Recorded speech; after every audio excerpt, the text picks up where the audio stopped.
لا حول ولا قوة إلا بالله العلي العظيم. أعوذ بالله من الشيطان اللعين الرجيم. بسم الله الرحمن الرحيم. الحمد لله رب العالمين، والصلاة والسلام على أشرف الخلائق أجمعين، حبيبنا وحبيب إله العالمين، امام المرسلین وخاتم النبیین ابی القاسم المصطفیٰ محمد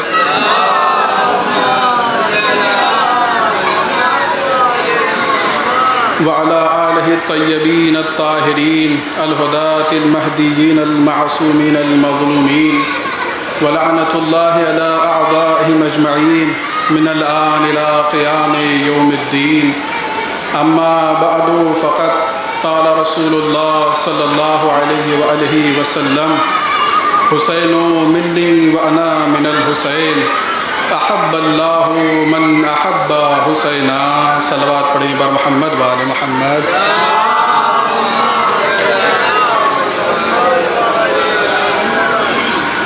عزاداران امام مظلوم کربلا، پرساداران سید الشہداء، بابرکت ہیں آپ لوگ، بابرکت ہیں وہ لوگ اور عظمت والے ہیں وہ لوگ کہ جو حسین کا غم مناتے ہیں، کیونکہ احب اللہ من احب حسینا، اللہ اس سے محبت کرتا ہے جو حسین سے محبت کرتے ہیں. لہٰذا ہم وہ قوم ہیں کہ جو اللہ کی چنی ہوئی قوم ہیں، اللہ کی پسندیدہ قوم ہیں. حسین منی وانا من الحسین، خداوند عالم اپنے حبیب کے ذریعے ارشاد فرما رہا ہے. میں نے خداوند عالم کا لفظ اس لیے استعمال کیا، ظاہراً یہ حدیث رسول اکرم ہے، لیکن خداوند عالم کہلوا رہا ہے. اس کی دلیل یہ ہے کہ قرآن مجید میں پروردگار عالم اپنے حبیب کے لیے ارشاد فرماتا ہے کہ وما ینطق عن الہویٰ ان ہوا الا وحی یوحیٰ، کہ میرا نبی اس وقت تک کچھ نہیں کہتا جب تک اس پر وحی نہ کی جائے. یعنی اللہ کے نبی وحی بیان کرتے ہیں جو وحی ہوتی ہے. لہٰذا دراصل یہ حدیث پیغمبر اکرم کی حدیث نہیں، بلکہ یہ اللہ کا کلام ہے جو اللہ اپنے حبیب کے ذریعے سے کہلوا رہا ہے. اور اس کی دلیل یہ ہے کہ اس حدیث کے آگے کا فقرہ جو ہے کہ احب اللہ من احب حسینا، اس کی دلیل یہ ہے کہ اللہ کا یہ قول ہے جو اللہ نبی کے ذریعے سے ہم تک پہنچا رہا ہے. حدیث میں ارشاد ہوتا ہے کہ حسین منی وانا من الحسین، حسین مجھ سے ہے، میں حسین سے ہوں. حسین مجھ سے ہے، یہ بات بڑی آسانی سے سمجھ میں آ جاتی ہے کہ حسین کائنات کے سب سے عظیم ترین شخص کی وجہ سے ہیں. حسین کا وجود کائنات کے سب سے عظیم نبی کی وجہ سے ہے. لیکن حسین یا نبی آگے کیا فرما رہے ہیں؟ وَأَنَا مِنَ الْحُسَيْن، اور میں حسین سے ہوں.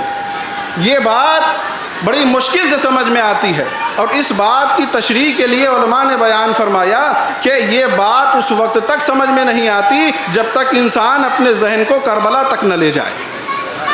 کربلا تک جیسے ہی انسان کا ذہن جاتا ہے، فوراً ہی یہ حدیث کا مفہوم سمجھ میں آتا ہے کہ وَأَنَا مِنَ الْحُسَيْن، اور میں حسین سے ہوں. حسین پیدا ہوئے، حسین منی، میں حسین مجھ سے ہے. حسین تھوڑا سا بڑے ہوئے، حسین منی، حسین مجھ سے ہے. حسین چلنے کے لائق ہوئے، چلتے ہوئے مسجد نبوی میں آئے، اور مسجد نبوی میں آنے کے بعد پشت رسالت معاب پر بیٹھ گئے. حسین منی، حسین اب بھی مجھ سے ہے. حسین جوان ہوئے، حسین منی، حسین اب بھی مجھ سے ہے. ایک وقت وہ بھی آیا کہ جب رسول اکرم کی رحلت ہو گئی، حسین و منی، حسین اب بھی مجھ سے ہے، امام علی کا دور آتا ہے، امام علی کا دور امامت آتا ہے، حسین و منی ابھی بھی حسین مجھ سے ہے، حسین و منی ابھی بھی حسین مجھ سے ہے، لیکن امام علی کے بعد امام حسن کا دور امامت آتا ہے، امام حسن کے دور امامت آتا ہے، حسین و منی حسین مجھ سے ہے، خود امام حسین کا دور امامت آتا ہے، اب بھی حسین و منی حسین مجھ سے ہے۔ کچھ عرصہ گزرتا ہے کہ یزید مسلمانوں کا خلیفہ ہو جاتا ہے، اس وقت بھی حسین و منی حسین مجھ سے ہیں۔ امام حسین کو مجبور کیا جاتا ہے کہ حسین مدینہ چھوڑتے ہیں، حسین و منی حسین اب بھی مجھ سے ہے، حسین کربلا میں آئے، حسین و منی حسین اب بھی مجھ سے ہے، لیکن جیسے ہی حسین نے 72 کی قربانی دی اور 72 کی قربانی دینے کے بعد جیسے ہی حسین نے اپنا سر راہ خدا میں دے دیا، رسول فرماتے ہیں وَأَنَا مِنَ الْحُسَيْنِ، اب میں حسین سے ہوں، حسین مجھ سے ہے اور حسین مجھ سے ہے اور میں حسین سے ہوں اور میری شریعت حسین سے ہے۔ صلوات پڑھے بر محمد وآل محمد۔ ابھی آپ کے سامنے 2 شبیہوں کی زیارت کرائی جائے گی۔ پہلی شبیہ شبیہ علم مبارک ہے اور دوسری شبیہ شبیہ ذوالجناح ہے۔ ہم ان 2 شبیہوں کا نکالنا اس لیے سمجھتے ہیں کہ کربلا کے اندر صرف 2 شہداء ایسے ہیں جن کے لاشیں نہیں اٹھے۔ کربلا میں حضرت عباس کا لاشا نہیں اٹھا، اسی لیے حضرت عباس کا علم ہم لوگ اٹھاتے ہیں۔ اسی طریقے سے امام حسین کا بھی لاشا اٹھانے والا کوئی باقی نہیں رہا تھا، اور حسین کی شہادت کی خبر ذوالجناح نے آ کر دی تھی، لہٰذا ہم ذوالجناح امام حسین کی شبیہ کو برآمد کرتے ہیں۔ کون عباس؟ وہ عباس کہ جو قمر بنی ہاشم ہے، کون عباس کہ جو ام البنین کا چاند ہے، کون عباس کہ جو زہرا کی دعا ہے، کون عباس کہ جو علی کی دعا ہے۔ عزیزو، جتنے بھی پنجتن کا دور ہے، پنجتن جب بھی اس دنیا میں آئے پنجتن کو سلام کیا گیا، لیکن عباس وہ ہیں کہ جن کو دنیا میں آنے سے پہلے سلام کیا گیا۔ حضور اکرم کی ولادت ہوئی، اللہ نے سلام کیا۔ جب امام علی کی ولادت ہوئی، اللہ نے بھی سلام کیا، رسول نے بھی سلام کیا۔ جب جناب فاطمہ زہرا کی ولادت ہوئی، اللہ نے بھی سلام کیا، رسول نے بھی سلام کیا، علی نے بھی سلام کیا۔ امام حسن کی ولادت ہوئی، ان ساری ہستیوں نے سلام کیا۔ امام حسین کی ولادت ہوئی، ان ساری ہستیوں نے سلام کیا۔ لیکن ان ساری ہستیوں کو جو سلام کیا گیا وہ دنیا میں آنے کے بعد تھا، لیکن عباس وہ ہے کہ جسے دنیا میں آنے سے پہلے سلام کیا گیا۔ جب عباس اس دنیا میں آئے اور مولا کائنات نے عباس کو اپنی آغوش میں لیا اور آغوش میں لینے کے بعد عباس کا نام عباس رکھا، اس وقت جناب زینب نے دیکھا کہ میرے بھیا کا نام عباس رکھا گیا ہے۔ جناب زینب مولا کائنات کے قریب آئیں اور آنے کے بعد کہا بابا میرے بھیا کو میری آغوش میں تو دیجئے گا۔ جیسے ہی مولا کائنات نے جناب زینب کی آغوش میں عباس کو دیا، جناب زینب نے عباس کے کان میں کچھ کہا، اور جیسے ہی عباس کے کان میں کچھ کہا عباس گریہ کرنے لگے۔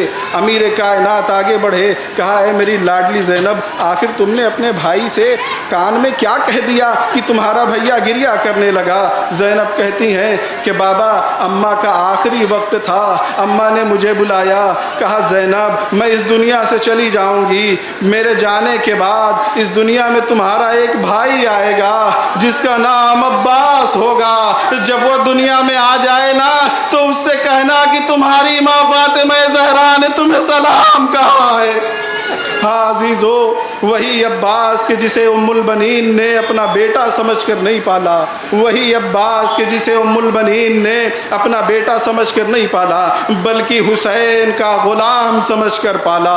ہاں عزیزو، مولا کائنات نے عباس کا نام عباس رکھا، مولا کائنات نے آپ لوگ کھڑے ہو جائیں، مولا عباس کا علم آ رہا ہے، آپ لوگ کھڑے ہو کر امام حسین کو ان کے بھائی کا پرسہ پیش کریں۔ ہاں عزیزو، کون عباس؟ وہ عباس کہ جو دریا کے کنارے سو گیا، اور دریا کے کنارے جب سو گیا تو مولا حسین آگے بڑھے، آگے بڑھنے کے بعد آواز دی، اے میرے بھیا عباس، ارے کیا حال ہے؟ عباس نے کہا، آقا میری آنکھوں میں خون ہے، میں چاہتا ہوں کہ جب دنیا میں آیا تھا تو آپ کی زیارت کی تھی، اے آقا جب میں اس دنیا سے جا رہا ہوں تو میری ابھی ایک آخری خواہش ہے کہ آقا جاتے ہوئے میں آپ کا دیدار کروں۔ ہاں عزیزو، حسین نے اپنے ابا سے عباس کی آنکھوں کا خون صاف کیا۔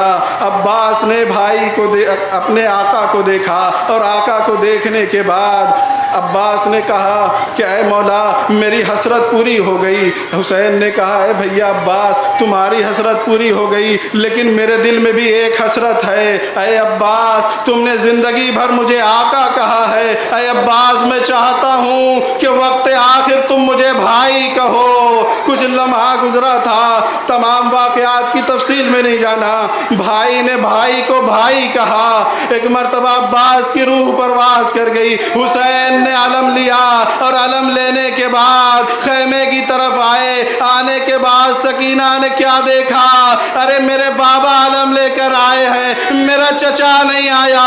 حسین نے سکینہ سے کہا، اے سکینہ ارے علم آیا ہے، علمدار نہیں آیا ہے، اے سکینہ شرمندہ نہ ہونا، عباس اب نہیں آئے گا کیونکہ وہ تمہیں اپنا منہ نہیں دکھانا چاہتا۔ ہاں عزیزو، دوسری شبیہ ذوالجناح ہے۔ کون شبیہ؟ کہ جو حسین کا سب سے وفادار ساتھی تھا، کہ جب حسین وقت آخر میدان کربلا کے لیے نکلے اور اپنے گھوڑے پر سوار ہوئے، اس وقت حسین نے اپنے گھوڑے کو آگے بڑھانا چاہا، لیکن حسین کا گھوڑا ہے کہ آگے نہیں بڑھ رہا ہے۔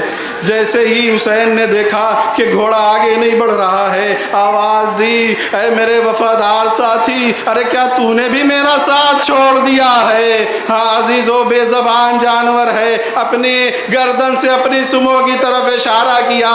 کیا دیکھتے ہیں؟ 4 سال کی سکینہ گھوڑے کی سمو سے لپٹی ہوئی فریاد کر رہی ہے، اے میرے بابا کے گھوڑے، میرے بابا کو نہ لے جا، صبح سے جو بھی گیا ہے واپس نہیں آیا ہے۔ ہاں عزیزو، حسین میدان میں آتے ہیں، بے شمار ظالموں کو قتل کرتے ہیں، اور ایک مرتبہ قتل کرتے کرتے حسین دریا کے کنارے پہنچے، اور پہنچنے کے بعد اپنے بھائی عباس کو یاد کیا، آواز دیے، بھیا عباس ارے کیا بھائی کی جنگ نہ دیکھو گے؟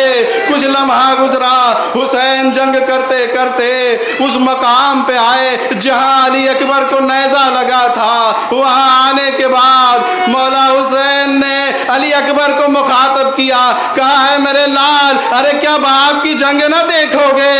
اٹھو میرے لال۔ ہاں عزیزو، کچھ لمحہ گزرا کہ وقت عصر آیا، اور وقت عصر آنے کے بعد آواز غیبی آئی کہ یا ایتھا النفس المطمئنہ ارجعی الی ربک راضیۃ مرضیہ، اے نفس مطمئنہ پلٹا اپنے رب کی طرف اس حالت میں کہ تیرا رب تجھ سے راضی ہے، تو بھی اپنے رب سے راضی ہو جا۔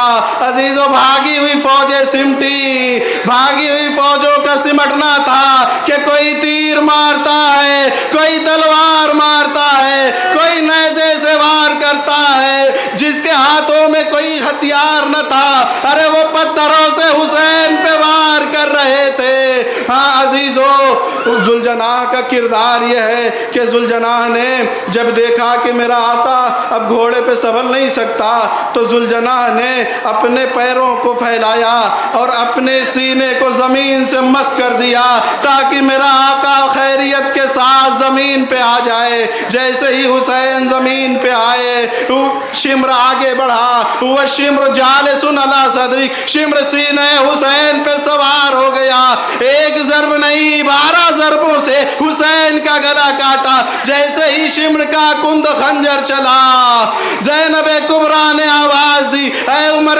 سعد، ارے تو کھڑا دیکھ رہا ہے میرا ماجایا ذبح ہو رہا ہے۔ ہاں عزیزو، شمر کا کند خنجر چلا، آواز غیبی آئی، قد قتل الحسین بکربلا، قد ذبح الحسین بکربلا وسيعلم الذين